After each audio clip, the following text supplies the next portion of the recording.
Welcome into another episode of Always Talking Ball. Tyler Noe, Lance Barton. It is finally time to preview the team that you either love or hate. One of the most polarizing brands in all of sports, the proudly independent Notre Dame Fighting Irish. And to help us do that is the owner of Irish Breakdown, Bryan Driskell. Bryan, thanks so much for hopping on with us to talk some Irish football today. I appreciate you guys having me on. I always love talking college football, especially Notre Dame football. So I'm ready to rock and roll, man. Yeah. Let's get to the 2025 team here. Let's get the pads popping, man, and switch to the other side of the ball. The Irish had one of the best defenses in the country last year. Speaking of coordinators, they lost stud defensive coordinator Al Golden to the Cincinnati Bengals. He's gone to the NFL.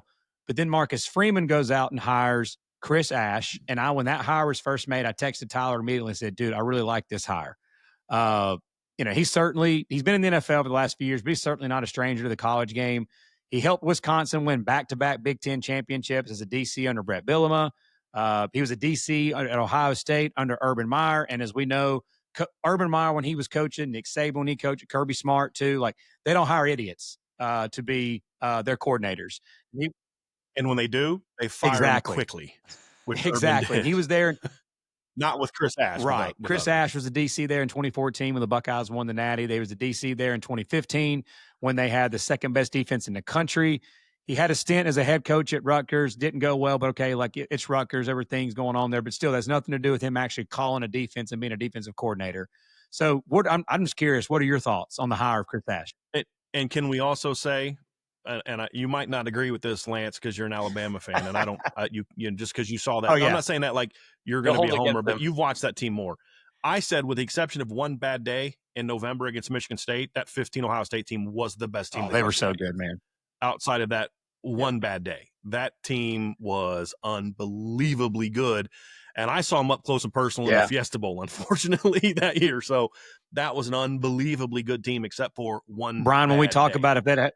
Urban had a lot of those. But when right? you talk about the 14 playoff, and if they would have had a little bit of an extended playoff, if certain teams would have gotten in, what they could have done, that Ohio State team with Zeke Elliott and that bunch that year was even better than the team Joey in the previous year. Yeah. Oh, I agree completely. I absolutely agree completely. Yeah, 14 playoff, Urban would have had a second title, most likely in a 14 playoff. A 12-team playoff. But look, I'm a little bit unsure of Chris Ash, and because I try to look at things objectively and say there's a lot of good. You said a lot of good things. What we left out was the really bad defense he had at 13 at Arkansas, the really bad defense he had at 2020 at Texas, his last D coordinator job. Now, the spin, and I think it's a legitimate spin. Sometimes spin is honest. It was his first year at Texas. It was the COVID year, so they had no offseason. No way of installing the defense. I mean, there's a lot of teams that have abnormally bad years that year. Go look at Michigan and what they were that year and then what they became. So there's a lot of, I don't really care about what he did at Rutgers. Not everybody's meant to be head coach. And we've seen great coordinators. Like, is Steve Spurrier not a great coach because he failed in the NFL? No, he's a great college head football coach. Some guys are just elite at certain levels. So I try to be open-minded, but two things that kind of stood out for me. Number one is Marcus Freeman. That's the side of the ball you kind of think he's going to have the best, track record of hires, since that's his expertise, right? And like if I'm debating an offensive lineman evaluation with an offensive line coach, I'm going to probably hey, I have my opinion, but I'm going to listen to you. If Harry Heastan calls me up and says, hey man, I think your eval on this kid was wrong, I'm going to rewatch the kid's film and with an open mind because Coach Heastan told me to. So I there's a level of trust there.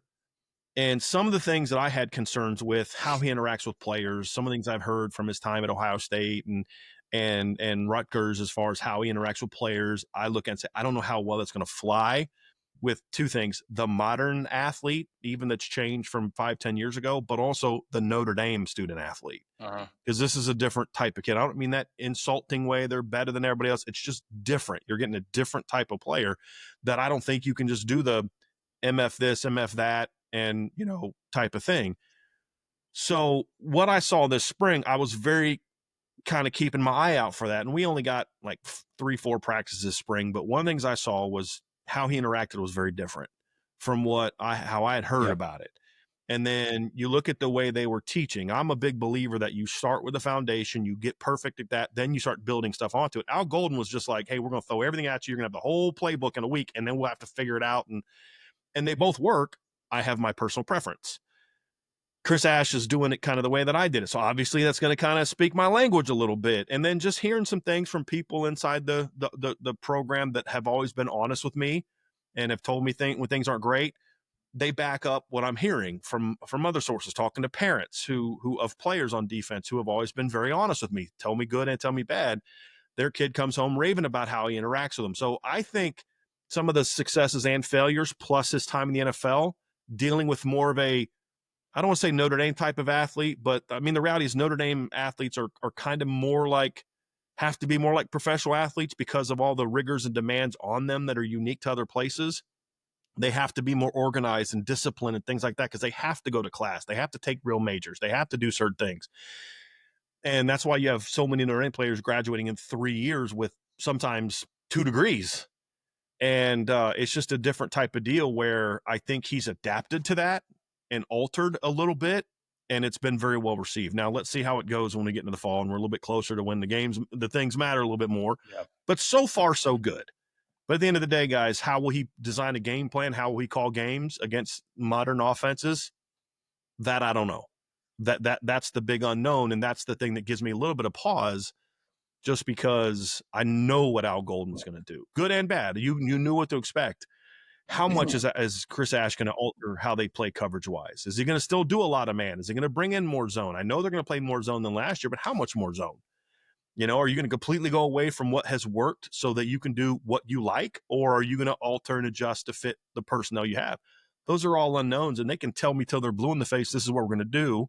But until you're, facing those live bullets and in a real situation, I coached football 7 years in college, man, lower level, but game plans look great until you get into a game and you realize, well, they're not doing the third down coverage we thought they were going to do. We got to figure something out, and that's when we're going to really find out. But so far, so good for Chris Ash. I'm just someone, when it comes to the coaches like that, I just need to see it. And that's how I was about Al Golden.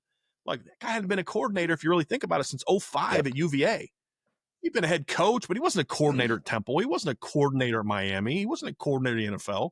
How's he going to do? And he did great. First year was a getting acclimated period for him and the players. Year 2 was excellent. Year 3 was excellent. How's Chris Ash going to be? I don't know. I'm encouraged by what I've seen so far. Now let's see what happens when we get to game days. Yeah, I mean, they're going to get tested game 1 against, one of top 10 offense coordinators in our mind, Shannon Dawson and Carson Beck, and that high-powered Miami offense. But let's talk front 7 here, defensive line and linebackers. All the injuries last year, I mean, the one good thing you can see coming of it is that guys like Bryce Young, Gabriel Rubio, they got some really good experience, especially in that playoff game. Now you have guys immersing themselves back into the lineups. Obviously, Boubacar Traore, Jordan Botello at some point mid-season, after his injury. Depth pieces like, JT, what's his name? JT Tuihalamaka. Yeah. Joshua Burnham. Learn that one too. Yeah. Donovan Heinisch. I mean, really good depth there at the D-line. And then linebackers, obviously losing guys, like Jack Kaiser, who was Mr. Notre Dame himself. But still, Drake Bowen is leading the group. You got Jalen Sneed, Jaden Osbury. KVA, Kingston Viliamu-asa, is a guy that is just an absolute stud in my mind. And then I think true freshman Manon Faramu is going to play. I think he's going to push for a lot of good playing time. It'll be hard to keep off the field, yeah. Yeah, and so I think just, again, it goes back to our original point of like just the depth that they've stacked at a lot of these key pieces where 12 years ago, 13 years ago, when we're playing, Alabama in the national championship game, you don't have depth in the trenches. You don't have guys in the trenches like 5 years ago when they were playing Alabama in the Rose Bowl. You didn't have guys like this in the front 7. Absolutely right. So give us your thoughts on the front 7 in Notre Dame and how impactful they're going to be for that defense. Well, there's a lot of talent, and I use the word potential a lot with the defensive line, and I always say this: potential is an awesome word to use in the offseason. It's the word you hate to use in the season. You want to be using another P word in the season, production. Mm-hmm. And I think that's a big question mark is, can this unit produce on a consistent level? And you could say, well, hey, look, this is the unit you had basically against Penn State, Georgia, and Ohio State. I'm like, yeah, that's true. But the D-line didn't exactly light the world on fire against Penn State and Ohio State either. They did against Georgia. But we can also be honest and say a lot of defensive lines did really well against Georgia's offensive line last year. It was a struggle. But there's a talent there. I mean, Josh Burnham is a guy that's very talented that not a lot of people talk about, who, tied for second on the team in tackles for loss, despite also missing a couple games last year with an injury. He got hurt against Northern Illinois and didn't come back until the Stanford game. Just another one of the many issues. Jason Onye is a guy to keep an eye on, who had a monster spring this year, a monster spring that last year. And if you look at the first 5 games of the season in 2024, you could argue Jason Onye was their best defensive tackle for stretches of those games. And then, of course, he has to leave the team, and they don't have him either. So your top 2 defensive tackles through the first 5 games you did not have in your last 3 games last year, because obviously Riley Mills went down. And then, of course, Howard Cross did not play to the level that he did the year before. And then you get Jared Dawson out of the portal, who was a very good player for Louisville last year as a pass rusher. Hopefully he can kind of help replace some of that pass rushing ability that Riley and Howard brought to the table. You're going to be different in the middle this year. It's a much bigger D-line that's this season. I mean, Jason Onye's over 305, Gabriel Rubio's 319, Jared Dawson's 300 pounds. Armel Mukum is a young kid to keep an eye on. Super high ceiling. I was talking with somebody around the program who said they were in the spring, and a longtime NFL D-line coach was there, and he said, hey, you got a future NFL player up there that not a lot of people are talking about. And the person said, hey, you talking about Bryce Young? He goes, with all due respect, people are talking about the son of the Hall of Famer. He talked about Armel Mukum. He's like, that kid's got NFL talent. Well, now he's got to turn it into actual production. And that's the thing, is it looks great on paper, but now they got to step up and play. And when we know what Donovan Hyde can do, I think he showed last year, like, okay, you're going to be a good pass rusher. But can that unit be more consistent? Can they produce enough in the big moments?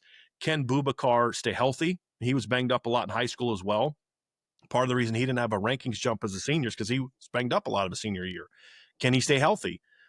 Can Bryce Young take that next step to go from being kind of a raw, flashy kid to a consistent playmaker?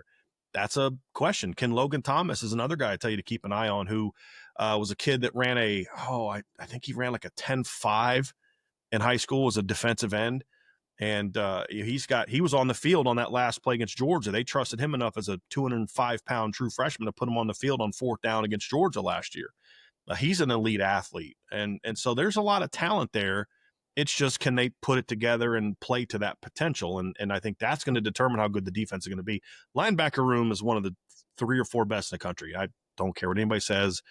And if you don't think Notre Dame's got speed, go watch the Georgia game, because you watch Georgia's linebackers who are elite. And then you watch Notre Dame's linebackers, and you're like, okay, Georgia's are clearly more experienced, but they don't. I mean, that Notre Dame linebacker core can run with anybody. And Georgia's running backs found that out last year. Their quarterback found that out last year. Like, hey, I think I got the edge. No, I don't. And the one thing they can do is run. And there's a kid at middle linebacker named Bodie Cahoon, who, if it wasn't for the depth they have now, he's a 6'2", 235-pound kid who's running the 4.5s. And he's at best going to be their 3rd string middle linebacker this year, at best. And this is a kid who, as a junior in high school, is playing safety. But like that, it's just a different animal.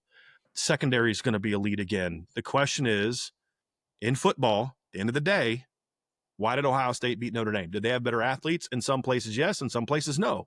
They beat Notre Dame in the trenches on both sides of the ball. That's ultimately what led them. Well, yeah, but the throw did. But if it wasn't for them getting beat in the trenches, they're not at the point where that throw does that for them. They're hoping to hit that throw to get a lead or to get back in the game. They beat Notre Dame in the trenches. Penn State, for at least the first half, beat Notre Dame in the trenches. Now, Notre Dame countered in the second half and then won that battle in the second half, and that's when the athletes took over. But in the first half, Notre Dame was down 10-3 because Penn State whooped them in the trenches. That's got to get – and both sides of the ball. And that's got to change. But how crazy is it, guys, that we're talking about, well, we know Notre Dame has the athletes, but is their lines going to be good enough? Used to be, well, we know their lines are good enough, but do they have the athletes? And I think that's why there's such optimism in South Bend this year, because it's like, dude, we made the run. Looking at it from like the team standpoint, we made the run we did last year without our stud 5-star left tackle, without our starting center by the middle of the 3rd game, without our starting Viper, without our backup Viper, who was producing on a level where if he would have taken the production he had through 4 games, and played a whole season as an 11 sack, 50 something plus pressure guy, which is like creeping up on Abdul Carter numbers, without Jason Onye after 5 games, without, certain guys, secondary Benjamin Morrison after 6 games. It's like, what are they going to do now that you get all those guys back? Plus some young guys are now stepping up and emerging. And they did that with Notre Dame as a very young team last year also. I think people forget that because they had some really old guys. Howard Cross is a 6th year, Jack Kaiser's a 6th year, Xavier's a 5th, Riley's a 5th. But it was like 5th and 6th, and then a bunch of 1s and 2s, freshmen, sophomores, redshirt freshmen. And now all those guys are back with tons of experience under their belt. And the hope is that they'll take their games to another levels this year. And as long as the development is what it's been, you expect that to happen. And for this defense to still be really good. But it's going to come down to, can the D-line turn their potential into production? That's going to be the question. Yeah, Bryan, you briefly mentioned the secondary a second ago. Speaking of athletes and speed on the field and experience, I mean, this one of the best secondaries in the country coming back this year with Leonard Moore and Christian Gray at the corners, Adon Schuler at safety. But who do you think is going to get the nod at strong safety between Luke Talek and Jalen Stroman? And do you think that the guy from my alma mater that transferred in, who, by the way, his mentality is a dog, Devontae Smith, do you think he's going to get the nod at nickel in the secondary? Yeah. Oh, yeah. That's the easier one. Like, Devontae looked really good in the spring. He plays with an edge, man. I don't remember watching. He does. And it's such a great story, too. He's a young man that has a child. He wants to be closer to home, which he thinks is going to be better for his kid. He didn't leave Alabama because he hated Alabama and didn't get along with the coaches and all that. He made a decision as a father, and part of it was football, but he made a life decision. It's like, how do you not respect a young man like that, especially in today's age, when it's just easier to just not care about your kid and put you first? And he did that. And luckily, he had a great relationship with Marcus Freeman and Mike Mickens when they recruited him at Cincinnati, because he's an Ohio kid. But,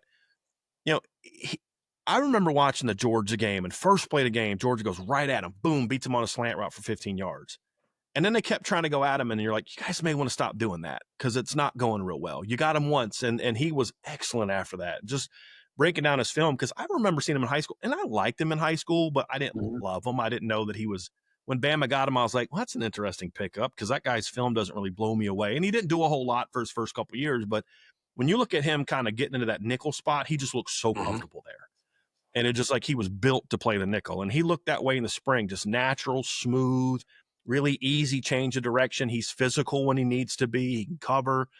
And he looked great this spring. So he's got that one, in my opinion, locked down. The question at nickel is going to be, who are they going to groom to be his replacement? Kind of like quarterback. They don't want to have to keep going back to the portal for nickels. This is the 3rd year in a row they've gone to the portal for nickel. Got Jordan Clark last year, Thomas Harper the year before that.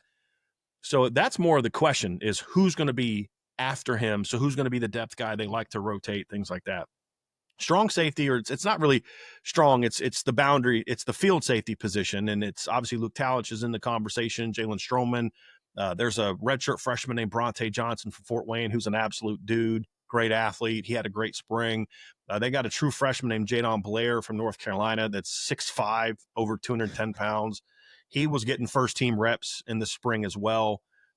They're absolutely loaded there. And to me, that's when I stopped worrying about a position. Like, I don't have to know who the guy is going to be, but what happened at Notre Dame, and Tyler, it sounds like you've watched a lot of Notre Dame football over the years, it would be where all your hopes and dreams are being put on one guy. And you have that one guy at a position. If he pans out, they're going to be okay. But if he doesn't, they're in trouble. And what's different about this Notre Dame team is, well, what if Jalen Stroman's not as good as you hoped he was coming from Virginia Tech? All right, fine. They've got Luke Talich. Well, what if you got Bronte Johnson. You got one of them at least is going to be good.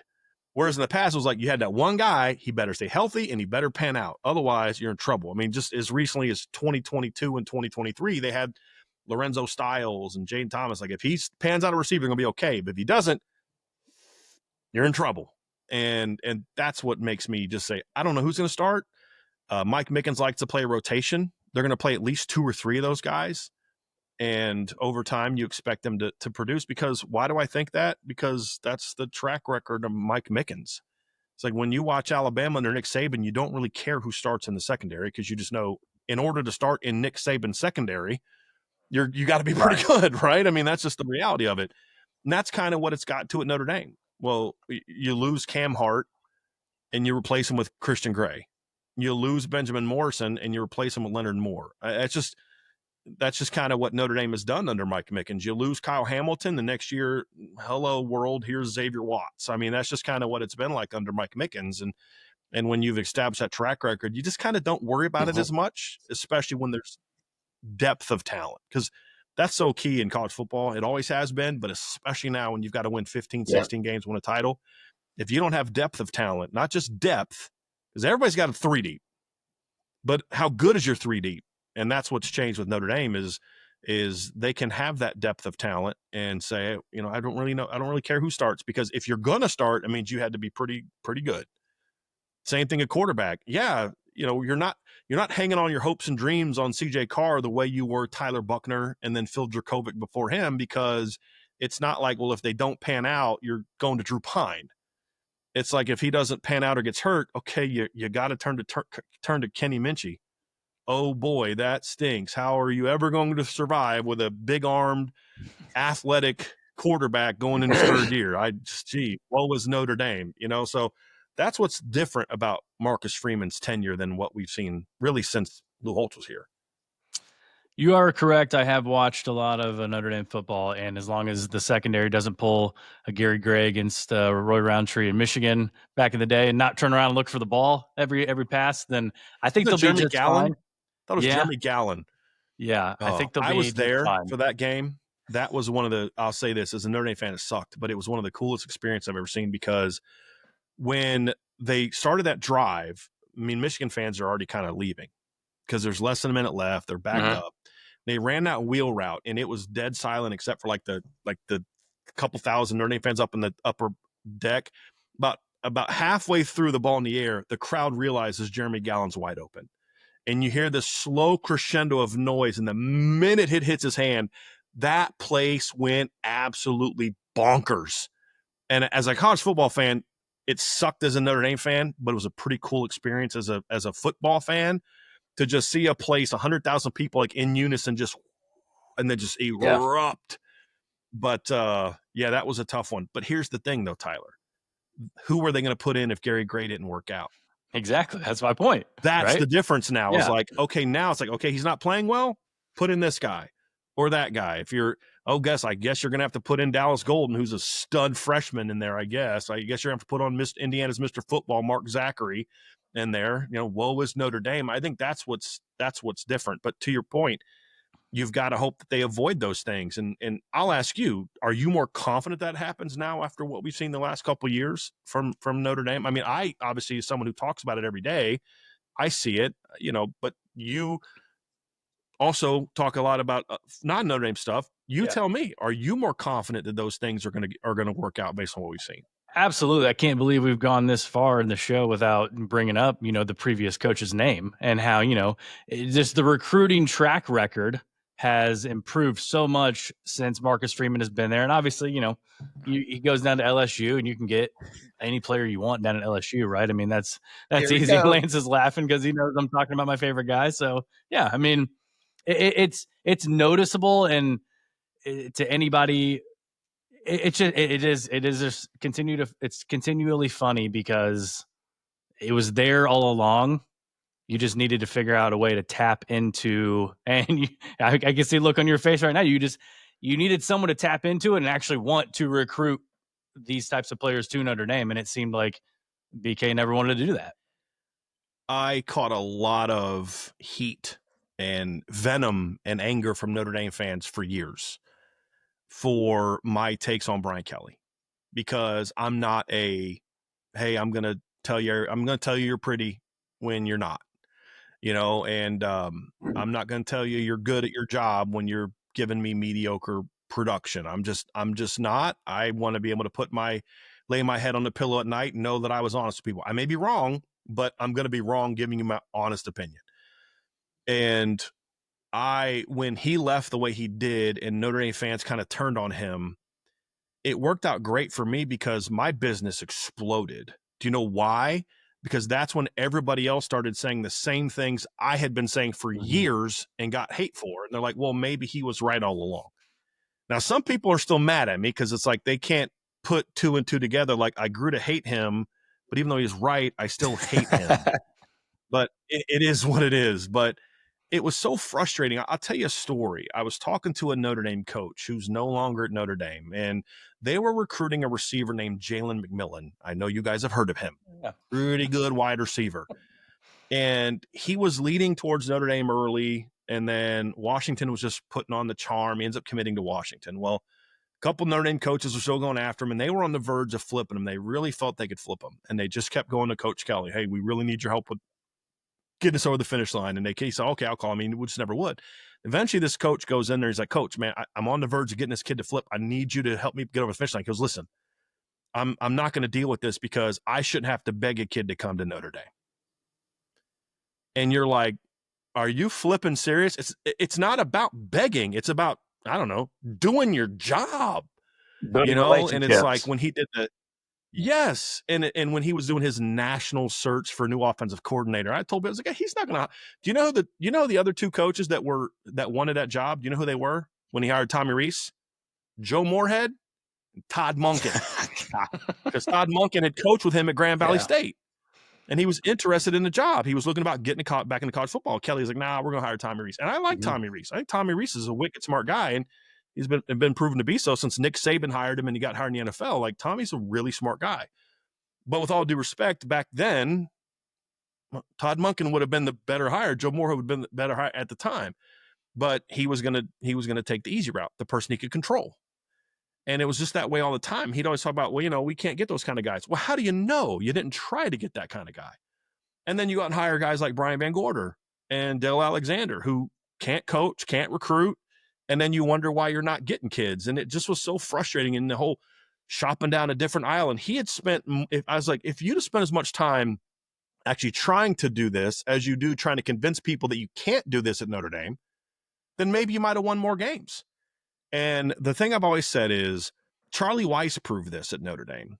If you work at recruiting and you're a good salesman and you know how to sell that school, you can recruit there. Say whatever you want about Charlie Weiss as a coach. The one thing Charlie Weiss could do is recruit.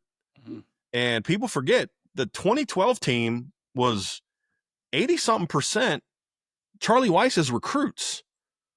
And this is a guy that went 8-5 with that same players. Think about this. Notre Dame went 8-5 with Zach Martin, Michael Floyd, Tyler Eifert, Manti Te'o, Stephon Tuitt, Harrison Smith, Robert Blanton, Gary Gray, Capron Lewis-Moore, Lewis Nix, TJ Jones, Theo Riddick, and Sierra Wood.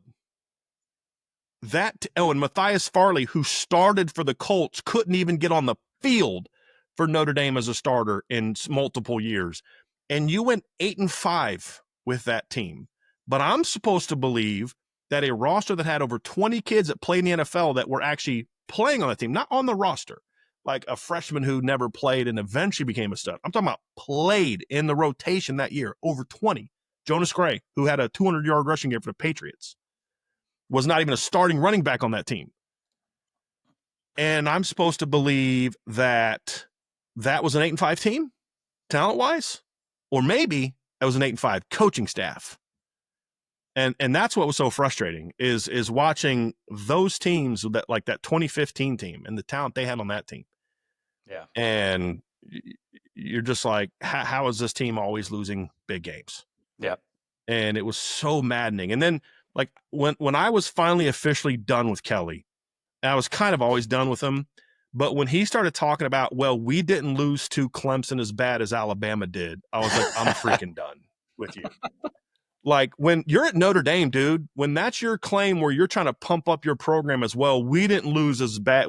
And it was 27-28. It wasn't even like you lost by a field goal and they blew Alabama out. It was they lost by 28. You lost by 27. This isn't the flex you think it is, cuz. Like, I mean, it was so maddening because you knew the potential that this program had. You just needed somebody that believed that Notre Dame was something special, and you needed a coach that could unlock that, which is true for every big-time school. I mean, people say about Nick Saban, well, of course he won a bunch of championships. He was at Alabama, and I'm like, well, if it was so easy, why didn't Dennis Francione do it, or Mike Price, or Mike DeBoard, or Mike Shula, or even Gene Stallings, who won a title. One title. It's like, no, it's not easy. You had someone that believed that you could be successful there. Certainly there were certain elements that went his way, but then he worked like a dog at it, hired great coaches. If he made a mistake as a hire, which all coaches do, like Tosh as DC, you quickly fix it. And then you'd have a guy that brings in Brian Van Gorder, and by game 7 of year 1, it was obvious, this ain't the guy. And he didn't get rid of him until year 3 when the AD made him get rid of him because they blew a 14-0 lead to Duke at home. And that's what you had to deal with for all these years. So when you see now what they're doing, it's like, it's so refreshing because like this is what a real college football program looks like. And the thing that's different is Marcus Freeman doesn't make excuses. He doesn't make excuses for himself or his players. There's a standard here, and you're expected to live up to that standard. And if you don't, there's going to be things are going to happen. I don't mean like he's going to yell at you, but like, okay, you're not getting the job done. Yep. Next man up. Hey, that guy's injured. So what we're going to do? Forfeit the rest of the year? Next man up. So we lost to Northern Illinois. What are we going to do? Pack it in? And no, we're going to figure it out. We're going to be held to that same standard, and we're going to go out there and win the next week. And then that's what they do. There's no way if Brian Kelly's the head coach, that Notre Dame does what they did last year. Yeah, and I think, obviously his 4th year at LSU, and, they lose another opener to Clemson and things start snowballing. Those fans are going to find out real quick. But just to finish off here, record prediction for Notre Dame, it's tough to say just because, they lost to Northern Illinois last year. So it's tough really for anybody to go 12-0 in today's college football, especially with such a wide open season that we're heading into in 2025. But give us your, best prediction, expectations for this team. Obviously, see anything short of the college football playoff and hosting a first-round game, probably it would be not a successful season in their eyes. But just from your point of view, what are your expectations this year? I haven't done an official prediction yet, and we'll do something like that as we get closer to the season. But so far, I've kind of been like where I was last year. I think they're better than every team they're going to play, talent-wise. But being the better team doesn't always mean you win. Notre Dame had more talent than Northern Illinois, and that didn't work out real well. You know what I mean? And Alabama had more talent than Oklahoma and Vanderbilt. Georgia had more talent, in my opinion, than Ole Miss. I mean, you don't always beat a team that's got you have more talent than. It's hard to go undefeated. I mean, Oregon goes through and goes undefeated, and the closest games they had were Boise and Wisconsin.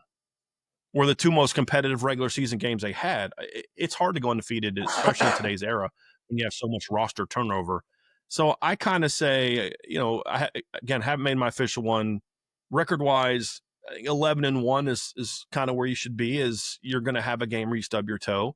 I think you need to be 10-2 is the floor for this football team. You worse than 10-2, something went wrong.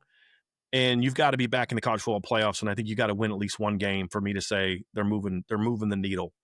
After that, it just depends on matchups and all those type of things. But like Oregon loses in the quarters last year. Well, let's be honest, there was only about 2 teams capable of beating them in the quarters, and it's Ohio State and Notre Dame. That's about it.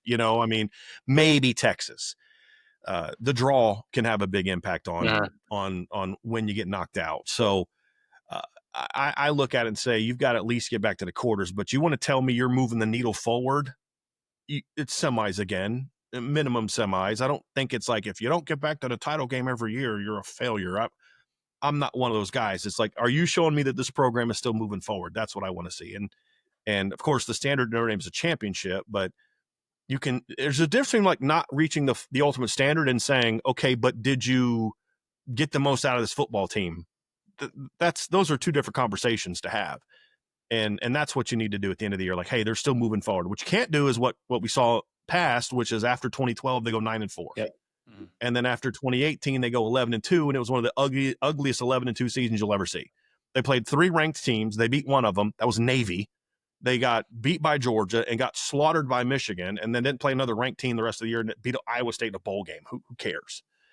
But they were not like that team at 10-2 would not have made the playoff if you go back and look at the rankings, like a 12-team playoff. If you go back and look at the rankings, because everybody knew that's a fraudulent team. They blew out bad teams and looked ugly, beating Virginia Tech, looked ugly, losing to Georgia, who play the entire game without their starting 2 corners and all these different things. And it was never, hey, let's build on what we just did. And that's what we need to see that Marcus Freeman can do. I think he can do it, but right now we're still in thinking and hoping, as opposed to we know, because he just hasn't done it yet. So, if you want to feel good about it, well, he's gotten better every year. Well, there's only one way to get better in year 4 than last year. But I don't know that's obviously they're capable of winning a championship. I said I think there's 6 or 7 teams capable of winning a championship this year. And based on what we know today, and I think Notre Dame's one of those teams. Okay. Bryan, can't thank you enough, man, for hopping on. I know there's going to be a lot of Notre Dame fans listening to this. Let them know where they can find your stuff. Well, you can find me on Twitter at CoachD178, and we always put our stuff there. But if you are a YouTube watcher, go to type in Irish Breakdown. You see the name there behind me, kind of backwards a little bit, but Irish, like the Notre Dame Fighting Irish, breakdown, because that's what we do. We break things down. We do things a little bit different. You can subscribe to us there. And then also anywhere you listen to podcasts, type in Irish Breakdown. You can subscribe to our channel there. We also talk about non-Notre Dame things. I enjoy talking college football. That's why I wanted to come on with you guys. And, we did our top 10 offensive lines on Thursday. We did our top quarterbacks breakdown, top running backs breakdown. I think this week we're going to be talking about top offenses. I think in college football this week, I think is what's on our radar. So we like talking about all of it, because how can you know how good Notre Dame is if you don't know how good everybody else is? And so you can find us there at Irish Breakdown. I try to make it easy, right? You want to go to our website, irishbreakdown.com. You want to go to our message board, boards.irishbreakdown.com. I try to make it easy, guys, because I'm not that smart. So if I can figure it out, then I think everybody else can figure it out. That's a good point, man. Yeah, we'd love to have you back on just to talk ball in general, but we appreciate this as a Notre Dame preview for the 2025 season. As always, guys, catch us on Apple, Spotify, YouTube. Check us out on our socials on X, Instagram, and TikTok. For Bryan Driskell and Lance Barton, I'm Tyler Noe. Take care. Have a great rest of your day, and we will see you next time.